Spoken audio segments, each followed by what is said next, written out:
నేను మీ cult farmer. మా బ్యాచ్లో అయితే ఇవాళ ఉంది కమ్మ కథం అవుతాను అని వానైతే ఇవాళ ఎంగేజ్మెంట్. వాడైతే ఇంతకుముందు ఒక 2-3 టైమ్స్ కాల్ చేసిండు.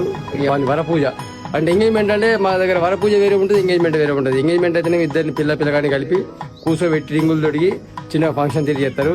అదే మన వరపూజ అంటేనేమో వాళ్ళ రిలేషన్స్ అందరిని పిలిచి వంటలు చేసి అందరికి భోజనాలు పెట్టి అబ్బాయికి అయితే ఒక తలి చేస్తారు అన్నట్టు, ఒక తలి చేస్తారు. ఆడికైతే ఇక మనం పోవాలి వంటలు చేసినట.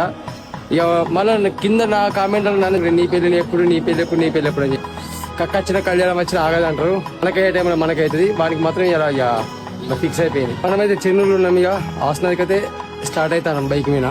ఎండ మాత్రం దండ కొడుతుంది. వాడి బాధకైతే బండి రపా కొట్టుకుంటూ వచ్చిన. మా ఎంగేజ్మెంట్ వల్ల కాదు, మా దోస్త్ హరీష్దే. ముచ్చట ఏంటంటే ఇంట్లో నేను మా హరీష్ మా బ్యాచ్లో ఉందని పెళ్లి అయితే ఇద్దరం కలిసిపోయి వంటలు చేసేది.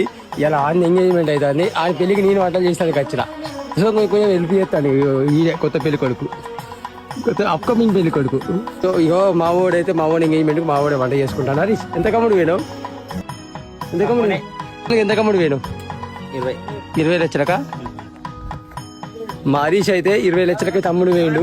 మేమైతే వంటలు స్టార్ట్ చేస్తాం. ఇక పని చేసలేదు, లౌడ చేసలేదు. కానీ ఈ థమ్స్ అప్ బాడీ తెప్పి తాకుండా మంచి గేమ్లు ఆడతాను. ఈ జగ్గడు లౌడ వాళ్ళు అన్నారు.